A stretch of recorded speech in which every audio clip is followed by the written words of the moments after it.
नमस्कार। आज हम बात करने जा रहे हैं उस कहानी की कि कैसे मुट्ठी भर अंग्रेज व्यापारी जो हिंदुस्तान में सिर्फ तिजारत करने आए थे, देखते ही देखते बंगाल के और फिर पूरे भारत के मालिक बन बैठे। जी हाँ, और हमारे पास कुछ ऐतिहासिक नोट्स हैं जो उस दौर के नवाबों, लड़ाइयों और संधियों की परतें खोलते हैं। तो आज हमारा मिशन ये समझना है कि ये बदलाव हुआ कैसे, वो कौन से निर्णायक मोड़ थे, कौन सी साजिशें थीं और कौन सी लड़ाइयाँ थीं जिन्होंने एक ट्रेडिंग कंपनी को एक साम्राज्य में बदल दिया। बिल्कुल।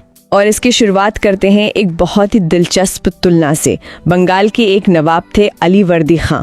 उन्होंने यूरोपियों के बारे में कहा था कि ये मधुमक्खियों की तरह हैं। हाँ, ये बहुत मशहूर कहावत है। अगर इन्हें छेड़ोगे नहीं तो ये शहद देंगी, लेकिन अगर इन्हें जरा भी छेड़ा तो ये काट काट कर मार डालेंगी। और आने वाले कुछ दशकों में बंगाल ने इस बात को सच होते हुए देखा भी। सल्तनत के कमजोर होने के दौर में बंगाल का सूबा अमीर था और दिल्ली की पकड़ वो ढीली पड़ रही थी। सही बात है। यही एंट्री होती है मुर्शिद कुली खां की, जो मुगल बादशाह द्वारा नियुक्त बंगाल के आखिरी स्वतंत्र गवर्नर थे। हाँ, और ये अपने आप में एक बहुत बड़ा संकेत था।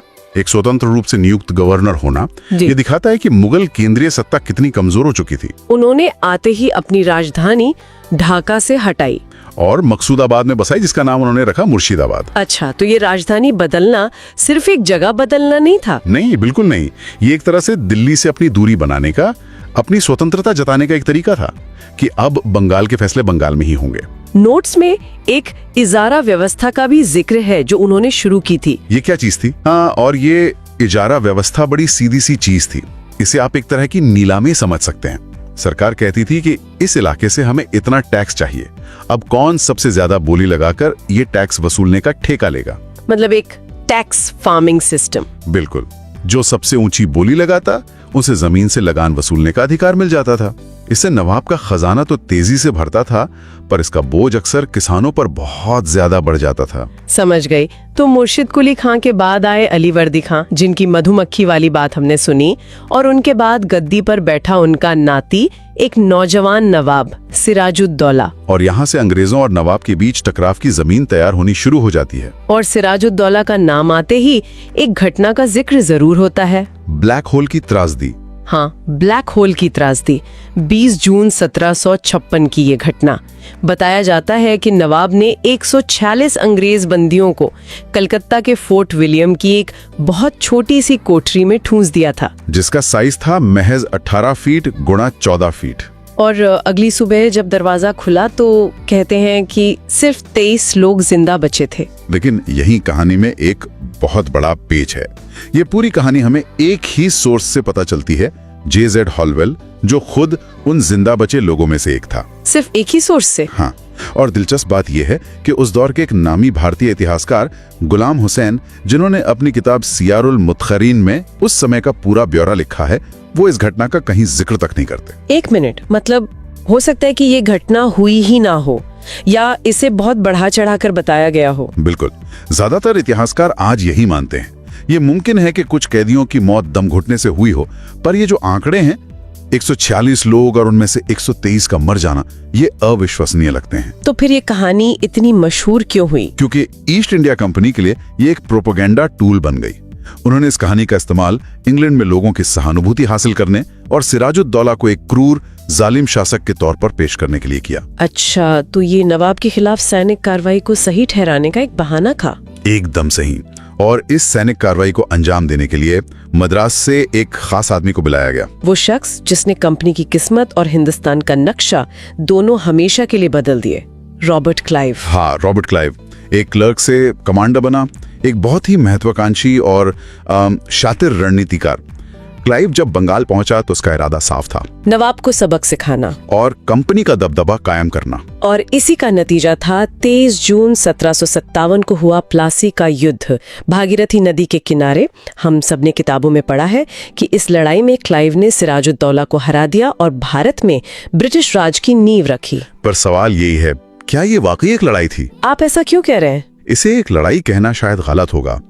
ये एक लड़ाई से कहीं ज्यादा एक सौदा था, एक साजिश थी जो युद्ध के मैदान पर बस अंजाम दी गई। मतलब धोखा? बिल्कुल। कंपनी की असली जीत तोप या तलवार से नहीं, बल्कि नवाब के अपने ही लोगों को खरीदने से हुई थी। क्लाइव ने सिराजुद्दौला के सेनापति मीर जाफर और राय दुर्लभ जैसे बड़े अधिकारियों को नवाब बनाने का लालच देकर अपनी तरफ कर लिया था। इसका मतलब जब लड़ाई शुरू हुई तो नवाब की सेना का एक बड़ा हिस्सा लड़ा ही नहीं, वो बस खड़े तमाशा देखते रहे। नवाब के कुछ वफादार सैनिक ही लड़े और मारे गए। सिराजुद्दौला को जब धोखे का एहसास हुआ तो वो मैदान छोड़कर भागा, लेकिन बाद में उसे पकड़कर मार दिया गया। तो प्लासी असल में एक सैन्य जीत नहीं थी। नहीं, वो एक कूटनीतिक जीत थी। अंग्रेज सिर्फ जंग नहीं जीते थे, उन्होंने बंगाल का भविष्य खरीद लिया था। वो अब सिर्फ व्यापारी नहीं थे, वो किंग मेकर बन गए थे। और रॉबर्ट क्लाइव के बारे में भी बड़ी विरोधाभासी बातें कही जाती हैं। एक तरफ तो ब्रिटेन के नेता विलियम पिच ने उसे स्वर्ग से उत्पन्न सेनानायक यानी अ हेवन बॉर्न जनरल कहा जी, और दूसरी तरफ हमारे नोट्स कहते हैं कि क्लाइव ने बंगाल में एक लुटेरा राज्य की स्थापना की। ये दोनों बातें एक ही आदमी के लिए कैसे सच हो सकती हैं? यही विरोधाभास तो ईस्ट इंडिया कंपनी के चरित्र को दिखाता है। क्लाइव एक शानदार मिलिट्री कमांडर और डिप्लोमेट था, इसमें कोई शक नहीं। उसने ना मुमकिन को मुमकिन कर दिखाया। हाँ, लेकिन उसका मकसद बंगाल का भला करना नहीं था, बल्कि उसे लूटना था। प्लासी की जीत के बाद मीर जाफर को नवाब बनाया गया और उससे कंपनी ने और खुद क्लाइव ने बेहिसाब दौलत वसूली। बंगाल का खजाना खाली कर दिया गया। तो वो एक ही समय में ब्रिटेन के लिए हीरो और बंगाल के लिए विलन था। ठीक यही, ये लुटेरा राज्य का कॉन्सेप्ट यही है, जहां शासन का मकसद जन कल्याण नहीं बल्कि सिर्फ और सिर्फ आर्थिक शोषण हो। तो मीर जाफर तो एक कठपुतली नवाब था, लेकिन उसके बाद जो नवाब बना मीर कासिम, वो शायद इतना सीधा नहीं था। नोट्स के मुताबिक वो सबसे योग्य नवाबों में गिना जाता है। हाँ, मीर कासिम अलग था। उसने आते ही अपनी राजधानी मुर्शिदाबाद से मुंगेर शिफ्ट कर दी। नोट्स बताते हैं कि उसने यूरोपीय तरीके से अपनी सेना को ट्रेनिंग देनी शुरू की। मुंगेर में तोपें और बंदूकें बनाने का कारखाना भी खोल दिया और प्रशासन में जो भ्रष्टाचार था उसे भी खत्म करने की कोशिश की। वो तो अपनी ताकत बढ़ा रहा था। और यही उसकी सबसे बड़ी गलती थी, कम से कम कंपनी के नजर में। कंपनी को एक रबर स्टैंप नवाब चाहिए था जो उनके व्यापारिक हितों को पूरा करे। कोई ऐसा नहीं जो अपनी फौज मजबूत करे और आर्थिक सुधार लाए। हाँ, उन्हें एक मैनेजर चाहिए था, लीडर नहीं। मीर कासिम की काबिलियत ही उसके पतन का कारण बन गई। एक मजबूत आजाद नवाब कंपनी के बिजनेस मॉडल के लिए सीधा खतरा था। बिल्कुल, कंपनी के अधिकारी अपना निजी व्यापार बिना टैक्स दिए कर रहे थे, जिससे नवाब के खजाने को नुकसान हो रहा था। मीर कासिम ने जब इस पर रोक लगाने की कोशिश की तो टकराव होना तय था। और यही टकराव हमें ले जाता है दूसरी और शायद प्लासी से भी ज्यादा अहम लड़ाई की तरफ, बक्सर का युद्ध। सही कहा, बक्सर का युद्ध 22-23 अक्टूबर 1764। इस बार अंग्रेजों के सामने सिर्फ बंगाल का नवाब नहीं था। नहीं, इस बार मीर कासिम ने मदद के लिए हाथ बढ़ाया अवध के नवाब शुजाउद्दौला और खुद दिल्ली में बैठे मुगल बादशाह शाह आलम द्वितीय की तरफ। भारत की तीन बड़ी शक्तियां एक तरफ और दूसरी तरफ मेजर हेक्टर मुनरो की कमान में कंपनी की सेना। और यही बात बक्सर को प्लासी से बिल्कुल अलग और ज्यादा निर्णायक बना देती है। जैसा हमने कहा, प्लासी एक धोखा था, लेकिन बक्सर एक असली आमने सामने की लड़ाई थी। यहाँ कोई साजिश नहीं थी। यहाँ भारतीय शक्तियों की एक बड़ी संयुक्त सेना को कंपनी की एक छोटी लेकिन अनुशासित और बेहतर प्रशिक्षित सेना ने हराया। तो ये अंग्रेजों की सैन्य श्रेष्ठता की एक जबरदस्त घोषणा थी। हाँ, और ये वो पल था जब ये तय हो गया कि अब अंग्रेजों को उत्तर भारत में चुनौती देने वाला कोई नहीं है। बक्सर की जीत ने कंपनी को टेबल पर ला बिठाया, जहां वो शर्तें तय कर सकते थे, मान नहीं सकते थे। इलाहाबाद तक का पूरा इलाका उनके कब्जे में आ गया और दिल्ली का रास्ता भी उनके लिए खुल गया। प्लासी ने खेल शुरू किया था, बक्सर ने खेल खत्म कर दिया। और उन्होंने शर्तें तय की अगस्त 1765 में इलाहाबाद में, जहां मुगल बादशाह से एक ऐसी संधि साइन करवाई गई जिसने रातों रात कंपनी को व्यापारी से बंगाल का असली खजांची बना दिया। हाँ, इलाहाबाद की संधि। इसके तहत मुगल बादशाह शाह आलम द्वितीय ने एक फरमान जारी किया जिससे कंपनी को बंगाल, बिहार और उड़ीसा की दीवानी मिल गई। दीवानी मतलब इन प्रांतों से टैक्स या राजस्व वसूलने का कानूनी अधिकार, पूरा अधिकार। और इसके साथ ही बंगाल में एक अजीब सी व्यवस्था शुरू हुई जिसे द्वैध शासन या डायरकी कहा जाता है। ये क्या था? ये कंपनी की सबसे चालाक राजनीतिक चालों में से एक थी। इसे ऐसे समझिए कि घर का सारा पैसा, सारी आमदनी और तिजोरी की चाबी यानी दीवानी तो कंपनी के पास थी। लेकिन घर चलाने की जिम्मेदारी नवाब की थी। बिल्कुल, घर में झाड़ू पोछा लगाने, कानून व्यवस्था बनाए रखने और रोज के झगड़े सुलझाने की जिम्मेदारी यानी निजामत नवाब की थी। वाह, मतलब सारी मलाई कंपनी की और सारे सिरदर्द नवाब के। ठीक है, कंपनी के पास शक्ति तो थी पर कोई जिम्मेदारी नहीं थी, और नवाब के पास जिम्मेदारी तो थी पर शक्ति या पैसा नहीं था। इसका नतीजा तो बहुत बुरा हुआ होगा। नतीजा जाहिर है, अराजकता और भयंकर लूट। कंपनी के नियुक्त किए गए उप दीवान बंगाल में मोहम्मद रजा खां और बिहार में राजा शिताब राय किसानों से बेरहमी से लगान वसूलते थे। इस व्यवस्था ने बंगाल को पूरी तरह से कंगाल कर दिया। और उस मुगल बादशाह शाह आलम द्वितीय का क्या हुआ, जिसने ये अधिकार कंपनी को दिया था? उनकी कहानी तो और भी दुखद है।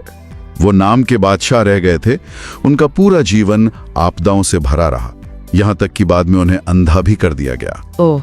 और 1803 में दिल्ली पर भी अंग्रेजों का कब्जा हो गया और शाह आलम द्वितीय और उनके बाद के बादशाह जैसे अकबर द्वितीय और बहादुर शाह जफर महज ईस्ट इंडिया कंपनी के पेंशन भोगी बन के रह गए। ये तो विडंबना की हद है। जिस मुगल सल्तनत ने कभी अंग्रेजों को भारत में व्यापार करने का फरमान दिया था, उसी का बादशाह अब उन व्यापारियों की पेंशन पे जी रहा था। ये सत्ता के पूर्ण हस्तांतरण का सबसे बड़ा प्रतीक है। और इसी दौर के बारे में, मतलब 1765 से 1772 तक के समय के लिए इतिहासकार के.एम. पन्नीकर ने लिखा है कि कंपनी ने बंगाल में डाकुओं का राज्य स्थापित कर दिया था। और इस विस्तार का असर सिर्फ महलों और नवाबों पर ही नहीं पड़ रहा था। नोट्स में एक और दिलचस्प बात है। जब अंग्रेजों ने बंगाल के सिलहट इलाके को जयंतिया और गारो पहाड़ियों से जोड़ने के लिए सड़कें बनानी शुरू की, तो वहां की खासी जनजाति ने विद्रोह कर दिया। हाँ, अपने नेता तीरथ सिंह के नेतृत्व में। यह दिखाता है कि कंपनी का प्रभाव और उसकी दखलंदाजी जमीनी स्तर तक पहुंच रही थी, और उसका विरोध सिर्फ बड़े शासक ही नहीं बल्कि आम जनजातीय लोग भी कर रहे थे, जो अपनी जमीन और आजादी को खतरे में देख रहे थे। बिल्कुल। तो इन सब का मतलब क्या निकलता है? अगर हम पूरी कहानी को एक साथ देखें तो ये व्यापारी से शासक बनने का सफर प्लासी की साजिश से शुरू हुआ, बक्सर की सैन्य जीत से पुख्ता हुआ, और फिर इलाहाबाद की संधि से मिली दीवानी के जरिए संस्थागत हो गया। इसका मुख्य सार यह है कि बंगाल में ब्रिटिश शक्ति का उदय कोई एक दिन की घटना नहीं थी, बल्कि ये एक प्रक्रिया थी। इसमें भारतीय शासकों की आपसी फूट और कमजोरियों का फायदा उठाना, बेहतर सैन्य रणनीति का इस्तेमाल करना और आखिर में राजस्व वसूली के लिए एक ऐसी प्रशासनिक व्यवस्था बनाना शामिल था जिसका मकसद सिर्फ और सिर्फ शोषण था। और इस प्रक्रिया ने बंगाल की अर्थव्यवस्था और समाज पर एक विनाशकारी प्रभाव डाला। तो आज के इस बातचीत से एक सवाल मेरे मन में घूम रहा है। पूछिए। हमने ब्लैक होल की घटना का जिक्र किया, जिसे अंग्रेजों ने अपने हर काम को सही ठहराने के लिए एक बड़े सबूत की तरह इस्तेमाल किया। जी। लेकिन एक स्थानीय उसी दौर के इतिहासकार ने उसका जिक्र तक करना जरूरी नहीं समझा। ये हमें इतिहास के बारे में क्या सिखाता है? ये एक बहुत ही गहरा सवाल है। ये हमें सिखाता है कि इतिहास सिर्फ वो नहीं है जो हुआ, बल्कि वो भी है जो लिखा गया और जिसे बार बार सुनाया गया। और अक्सर इतिहास वो लिखता है जो जीतता है। तो कहानी कौन सुना रहा है, ये बहुत मायने रखता है। बिल्कुल। ये सवाल आज भी उतना ही प्रासंगिक है। जब हम किसी भी घटना के बारे में पढ़ते या सुनते हैं कि एक कहानी कौन सुना रहा है, किसका नजरिया पेश किया जा रहा है और किसकी आवाज को दबा दिया गया है या अनसुना कर दिया गया है, यही सवाल हमें एक बेहतर पाठक और एक ज्यादा जागरूक नागरिक बनाता है।